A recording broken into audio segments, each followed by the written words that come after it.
Welcome to the Consulting Success Podcast. I'm your host, Michael Zapersky. In this podcast, we'll dive deep into the world of elite consultants, where you'll learn the strategies, tactics, and mindset to grow a highly profitable and successful consulting business. Hey, it's Michael Zapersky, and today I'm very excited to have Nick Craig joining us. Nick, welcome. Michael, it's great to be here with you today. Thank you. Yeah, I'm excited for this. So, Nick, before we kind of dive in, just take a moment and explain what it is that you do, your area of specialization for those that aren't familiar with your work. So my area of specialization is leadership development. With that is a focus on authentic leadership and purpose. So I get to go hang out with the crews at Lego and Ben & Jerry's and West Point and a bunch of other crazy, interesting places and help them step into their gift as leaders. And those are my mechanisms by which I do my work. Yeah, I mean, I was looking at your client list before jumping on here. You've certainly worked with some very well-known organizations. Looking at kind of the environment that we're all in today, right? We live in uncertain times. There's hype and noise in the air all around us. And as you mentioned, what you and your consulting firm really do is help leaders to find purpose. And can you share with us a little bit more about how you do that? How do you help leaders to really find their purpose? So let's put it this way. The journey of doing that is probably the last 15 years of realizing that one of the biggest challenges that I had as a consultant earlier on in my career. Well, first of all, I got the chance to work with professors at Harvard Business School and as well as MIT Sloan School and Wharton. And I got in with some really interesting people, and we were doing some really intensive consulting. And what I realized over time is that most of them didn't go very well. And when I looked at what the underlying reason for that was, it was because the people that we were helping didn't have enough wisdom to take the gifts that we had to offer them and truly use them in a way that would make the biggest difference. And what I realized was that the few who did have the wisdom would take what we did and would do the amazing things. And then the colleagues I was working with would write Harvard Business Review articles about how amazing the model was. And then they mentioned the person. I was like, no. It's the other way around. That the thing that made the model work was this wise person who was the leader. And then I started to say, well, so how do you help people step into their wisdom? Because when the wisdom shows up, everything works. And so that, in some sense, is what got me to where I am and what we do today. And much of what we do is in a context of a 2 or 3 day journey that we'll take a group of senior executives through. And we take them in multiples of 6. So it's usually about 12, 18, 24, 30. And we, with a group of my colleagues, will each of us take a group of 6 on a journey over 2 or 3 days that leads them to discover the deeper authenticity that they are through sets of stories that they tell about their most challenging moments and when they've been at their best, and a whole series of things.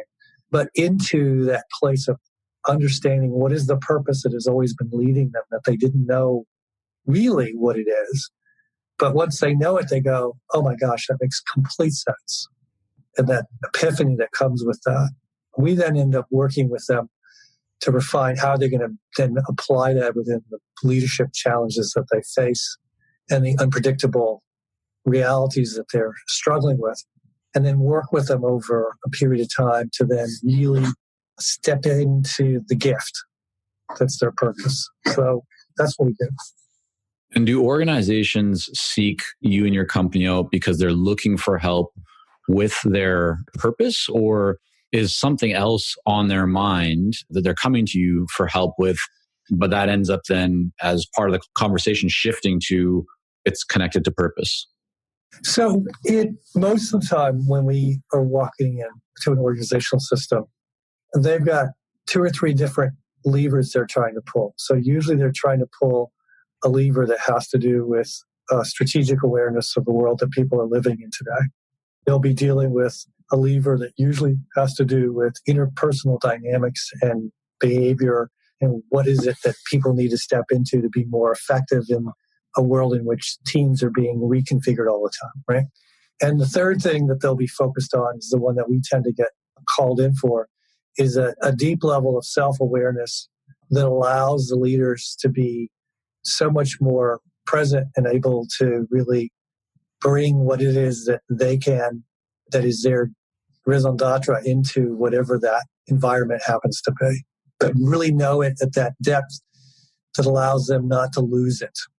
Many of the times the systems we're working in, I would say 50% of the population we work with is the top of the house, the top 1%.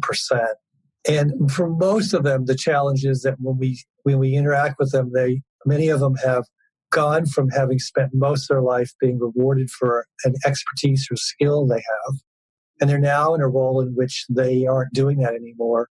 And they're trying to figure out, so who are they and why did someone pick me? Okay. And they all have the imposter syndrome as well. And so what we really are doing is helping them find their identity of who they are that is richer, deeper, and more resilient than the domain expertise that happened to get them where they arrived to. Yeah, I think that's terrific. And, I kind of wanted to bring that up because I think one challenge a lot of consultants have is that they often try to communicate what it is that they do, but the end client, right, the organization they want to engage with might be searching or thinking about, it might be the same thing, but using in different language. And so that's why, what I was really looking for there is, like, you talk a lot about purpose. Your book is about purpose. That's kind of like the core, but is the marketplace using different language? And so I was really interested to know, has that been something that you've evolved over time, or were you able to kind of hit the messaging and the language right on the mark at the beginning? It's an interesting question. I would say that, if I step back, I think that the challenge of the kind of work that anyone who's listening to this does is that there usually isn't much room for it not working. But the reality is that sometimes it works better than other times. And I think that when I look at the times when it has not worked as well as I wish it had, right? The question becomes so what was different? And I think from my perspective, the more I really connect to whoever I'm interacting with and what work I'm attempting to do, and I forget about all the models and structures, and I really deal with what's facing me in that moment, is when it always works. And I think that the biggest thing I've learned is that what people most want is to be seen. And the thing that most people don't experience is being seen. Right. That makes a lot of sense. Nick, today, how many people are on your team? So I run a business that has a 2-tier model in it. So the one tier is the office staff and team that manages the network. About 10 or 12 of us here in the office that are basically responsible for making sure that materials go out and all the sort of infrastructure exists. And then I have a group of about 30 or 40 affiliates around the world that are helping deliver our programs. Was that very intentional from the start? Like, did you ever consider staying as a solo independent consultant, kind of just going in, doing the work? Or from the early days, I definitely want to build this into being more than just me. I want to make sure I have a team. I want to have other consultants or associates that I work together with, or that deliver programs as part of the work that we do. I've done both.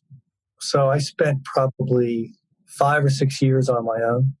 And the challenge I have of being on my own, and this is what most of our affiliates talk about, is that you get lonely. You have good client engagement, but your relationship is with the client, but at the same time, you don't have colleagues in the same way. And so for me, one of the things I realized is that I really wanted to be part of a band of brothers and sisters and have a sense of community, and that was really important for me. And so in some ways, it was more about that than it was about anything else. Okay, it wasn't about growing the business, whatever. And at the same time, I got tired of, as the problem with being a single consultant, as most of us know, is you sell, then you just start delivering. And then when you're delivering, you don't sell. And then all of a sudden when it ends, you're like, okay, so what am I supposed to do now? So the highs and lows just are always this sort of roller coaster. Right? And what I've discovered when you run a business the size of what mine is that you still have a roller coaster. Mm-hmm. Right. Because the problem with writing the book is you're not selling. Everybody thinks when you write a book, they go, oh, wow, you wrote a book and it's really successful. It is. This book I got is really successful, right? And everybody goes, oh my God, you must have tons of work. And I go, no, that's what I would have happened if I didn't write the book. Mm-hmm. Well, so yeah, Nick, let me ask you about that. I mean, many consultants know they want to build a team, but they find really hard to commit to hiring because they aren't sure when that next project will come, right? And whether they can, in their mind, afford to make that hire. So how did you approach hiring and building your team kind of amongst this roller coaster? What did you do, or how did you approach it? Look, the bottom line is that there's a gift that happens when you get a really, really big client and it's a really big engagement and you know it's going to go on for a while. And what happens to you is that the ability to do the delivery as well as run the business starts to eat away at you until you become slightly an idiot. And everybody looks at you and says, you're being an idiot right now. And at some point you realize that you're going to have to include other people in the game. Otherwise, you're going to kill yourself. I actually probably went 6 months to a year longer than I should have in getting someone in to help run the business so that I could focus on doing what I was really good at, which was the delivery and client engagement work, and not basically dealing with where's the office going to be, do we have a finance person, and all the other silly things. What held you back at that time? I mean, 6, 12 months or 8 months or so. What actually held you back from pulling the trigger sooner? I think what held me back was being so busy I didn't even have time to worry about it because I was just trying to just keep everything moving. I think everybody on this call can relate to just what it's like to be so busy just trying to get it done that you're not dealing with what's this going to be like if it keeps like this. And then the effort required to then go do a search firm, go interview people, try to figure out who you're going to hire, realizing this is going to have a huge impact. And the first time I did it, it didn't work very well. Okay. But I actually did it because I was too tired not to. Second time I was like, okay, now I know what I need. And I was able to be much more picking a resource that was going to really balance out what I was able to do with what they were able to do. And having realistic expectations as to the challenge you have is by the time, if you wait too long, by the time you bring someone in, the pile of expectations you have are ones in which no human being could ever meet. How did you overcome that or how do you deal with that? The second time, let's just wait, the first person I hired was helpful to a point, but then the business got to a complexity and a scale where we needed to bring someone in who had broken most of the dishes already. And then I brought somebody who had a lot of experience doing executive education globally, who understand the dynamics and was able to come and bring a set of skills that I did not have.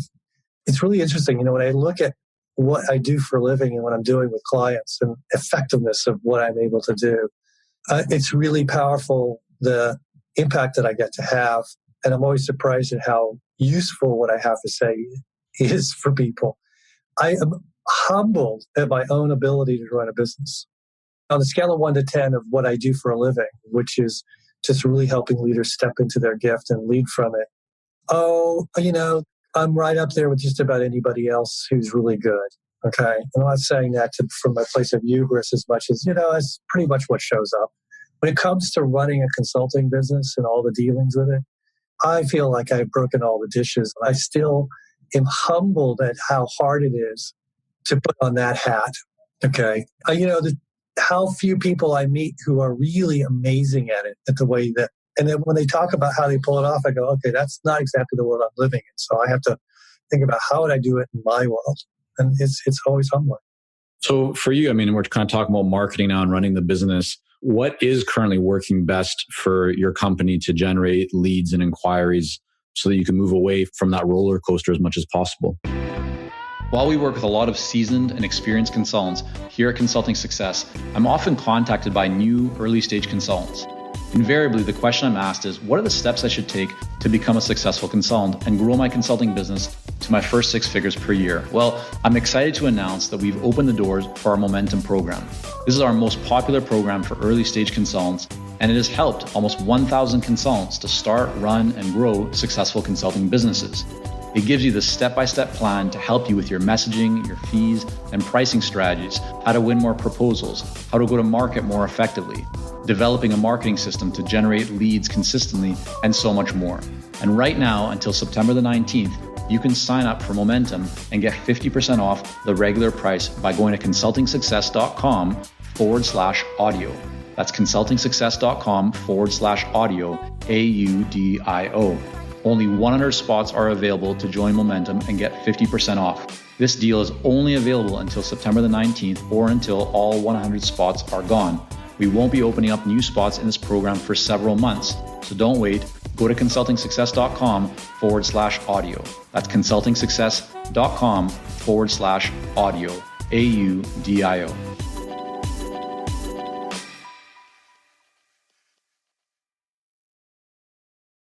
There's two things that solve that. So one is having a second act to what you're offering clients so that you don't end up with the normal bell curve of you go in, you do a bunch of work, you're very, very busy, then at some point it basically peters off. Right. So secondary offering, you win the first engagement, but you're able to then deliver ongoing value or services or products to that same client. Yeah, with the same quality. And the stuff I was able to put into the book, Leading for Purpose, that we just published, has a good part of what's in the book is new stuff. Easy to say, hard to really get clients to want to do a second act with you. And the reason is that most clients want to do the first act. And if you're really successful, you end up having a lot of power in the system, which tends to mean that they don't want to give you the second act because then you'll have way too much power and influence. So it's an interesting challenge to watch what happens, but can be solved. The other side of this is we now sit with about, of the 15,000 people we've worked with in the last 10 years, probably about 5,000 of them are senior executives, and they all end up going places. So what we are putting a lot of energy into these days is creating an alumni experience and network and connecting these individuals with each other and creating an ecosystem that isn't just about the program, but it's about the journey over time. And so when I talked with anybody else who does the kind of work that I do, they all admit to the fact that the referral world is the world that really the magical things happen. Going to a conference or paying to be able to sponsor an event with somebody who's pulled some people together, those can be helpful, but you're starting from scratch with your relationship. The trust and connectivity that you get. And I think the other thing that I would say is this, is that in this world of uncertainty that you described at the beginning of this, the question then becomes is what creates certainty? Well, most of us need a level of psychological safety to balance out the uncertainty that we're facing. Okay. And then one of the ways we do that is we bring in people that we trust and we know. And so I'm sitting in my late 50s at this point, and I now have a very large number of people for which that's the case. And a level of trust and quickness by which we can go from 0 to 100 is quite compelling. And I remember reading and actually got to spend time with a guy named Edgar Schein, who used to be at MIT Sloan School. He wrote the book on process consulting. He's probably the original consultant. Okay.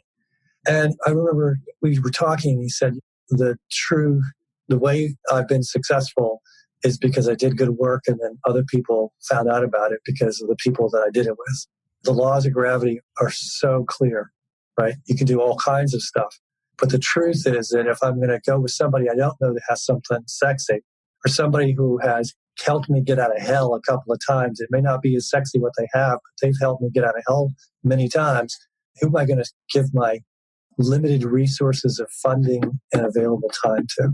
And here, Nick, I want to make sure we don't leave people hanging, because you mentioned something that I think is important for everyone, which is like the best source of new business is really existing client business, right? It's not necessarily about going out and finding new clients all the time. It's looking at who are you currently working with and how can you provide greater value and serve them at a deeper or higher level. You mentioned that can be tricky sometimes, that you can face some resistance in those situations. What have you found to work best? I mean, you're offering your programs to organizations. They maybe bring you in for a workshop or for that first piece of your program delivery. What have you and your company found to work best to be able to continue working, kind of get that second sale from an organization?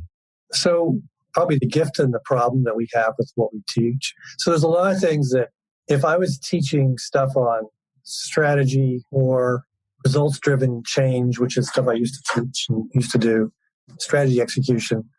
You can sit down with someone, have a conversation. They can have a pretty good understanding of what it is they're offering. And fairly rapidly, they can make a decision whether they want to do something. And it usually will be based on chemistry. Okay. The challenge with the material we teach, and this may be the case for some of the people listening as well, is that what we offer is it's impossible to communicate up front what is it that we're really offering. The only way people actually get any clue what we're talking about is if they come and they spend 2 days and do one of our public programs, which we do 4 to 6 times a year in Boston and London. And at the end of it, they always come up to me and go, I had no idea. Oh my goodness. This is it's like, and then they're talking and whatever. And I had a guy who just did the program who runs gatherings where they bring together chief learning officers with vendors. And, I saw you do your talk, but I sort of didn't believe what you were saying. I was sort of doing the normal cynical thing, but I came and did this thing. And at the end of it, he said, this is life-changing. This is so much more powerful than what I thought it was going to be. And I was like, that's surprising that he decided to show up. But I'm like, okay. But he did. And he was like, how do we do that? And I says, well, it's hard to do this in that other format. So one of our challenges is we need to get people who are the decision makers to experience it. So how do you do that? Because I think for a lot of people, they're feeling the same thing. It's like what they're, the real true value of what they're delivering or consulting on, maybe not as apparent as they'd like it to be at the beginning. They really need people to experience the same way that you're describing this. So how do you get kind of quote unquote, bums into seats? How are you making that happen so that people can experience what you have to offer? Yeah, I wish I had an answer that was easy or didn't take any time, but I don't think I've experienced that one. Basically, you spend a lot of time talking to people and you basically have a price of what the program is, which you have because you need a price that also maps somewhat to what you would charge them if you were delivering it internally. But then you discount it based on whoever you're talking to make sure that you get the right people in the room. And you run your public programs as a loss leader. Okay. And you basically, what you're trying to do is to get enough of the similar people in the room. So when they're in the room, they are not only getting the value out of your content, but they're getting the value out of the connection that they're having with the other people who happen to be in the room. And so, I just had a program we ran, and the table I had was president of the American University in Beirut, head of executive ed, 2 ladies who are heads of leadership and OD from Hershey, a guy who runs a conference business, and I can't wait, 1 or 2 other people. So I put them all together because I knew that I needed them to have that connection as well. Right. So Nick, let me just jump in for a second, just so that I want to really clarify the model here so that everyone understands. So you and your team are contacting ideal clients who you'd like to come to these events. You provide an incentive or some discounts to make sure that they come, giving them a real reason. So if it's valued at X, we're going to reduce it for you, special kind of offer. Come experience what this is all about. You're going to be surrounded by other executives and peers. They get then in those sessions to really see what this is all about, to experience the value. And then are you making an offer to everyone in the room, or kind of painting what that next step is in terms of a deeper or next stage program with your firm? And that's really where you're generating your revenue and building the business? Yeah. And the key is to have had enough conversations before they show up in the room, where they need to be in the room to validate what they're going to buy.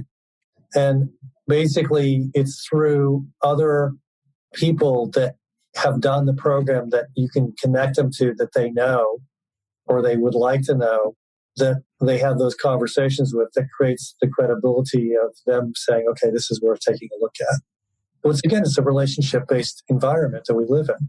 And so people are going to trust people that they know. And so whenever I talk with someone, I go, okay, so where are you? What are you? Okay, interesting. I'll look on their LinkedIn account and I'll look and see who we have in common. And I'll go, oh, so you know the chief learning officer from Unilever. Oh, okay.